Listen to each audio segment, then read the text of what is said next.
Hey all, happy Sunday. As we're on our intimacy towards God, our journey, we start to get to a point where it becomes like a little hide and seek with the Lord. Because God isn't about this instant intimacy. He isn't about this, hey, let's have a first date and move in together. It's more of this ebb and flow as you get to know each other, as you walk, as you stumble, as he's there for you. It begins to build this great foundation, which we've been learning about along all of these different messages.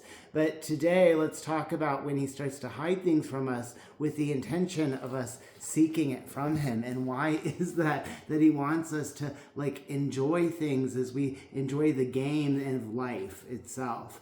So we're in Colossians. We're going to take a look at Colossians. Let's do 2:1 through 2:3 and see what the Lord has to say. The message is for them, but it's also for us. For I would that you knew what great conflict I have for you, for them at Macedonia. For as many have not seen my face in the flesh. Think about the idea here that some people, we don't see each other all the time, right? We're not in front of each other. As the writer here in Colossians is saying, you haven't seen my face, right? So I get that sometimes words can ebb away. And isn't that true for Jesus Christ, whose message still is as strong today as it was in the past, but we don't see his face. And so with that, it starts to bring in some question for folks.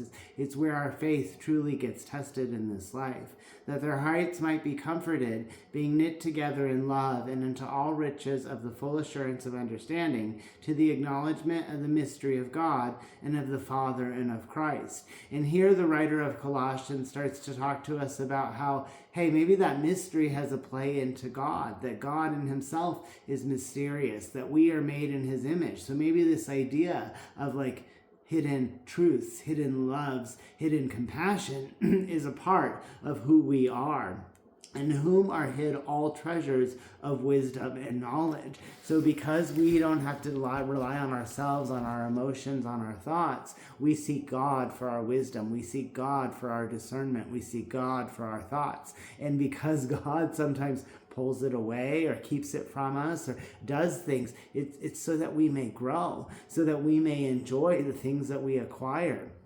If you were a child and you went over to your parents' house, your grandparents' house, or a beloved aunt or a neighbor, and they were going to give you a favorite treat, when I was a kid, my aunt used to give me these Honey Nut Cheerios in a cup, but she didn't give them to me when I walked in the door, right? It happened later on as you behaved, as you did things correctly, as you started to walk in the journey, as you started to learn how to really enjoy life, so that when you got the Honey Nut Cheerios, when you got the treat, you understood that it was for you and that it was special and that it was to be taken care of, that it was to be protected. And what a great God we have that uses the sort of hidden truths and hide and seek with us in life as he gets to know us, to teach us about abundance. And abundance brings us all back to Jesus Christ's mission for us in this life, the reason he came to us. So let's hop into John. Let's take a look at John 7 through 10 as we heard from the Lord himself. Don't listen to me about what he says.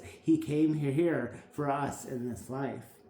Then said Jesus unto them again, Verily, verily, I say unto you, I am the door of the sheep.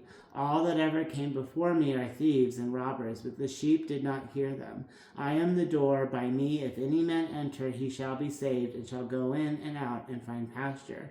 The thief cometh not, but for to steal and to kill and to destroy. I am come that they might have life, and that they might have it more abundantly, right? That he is here that we might have life and that we have it more abundantly. And as I was reading that, one other thing stood out to me. So it's a little bit out of my context, but it did shine to me.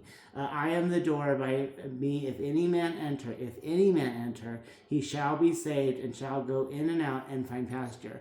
Jesus he's not there to keep people out of the kingdom. He's not there to keep us out of his hearts. If any man enter, may he be saved, and may he find the truth, the light, and may he enjoy the game of this life where we are given abundance so that we may live abundantly in Jesus Christ. God bless the Holy Spirit. God bless God himself. God bless the Godhead 3 in 1. Thank you for your Son, Jesus Christ, Lord, who without him, none of this is possible. Happy Sunday. Cheesman. Happy Sunday.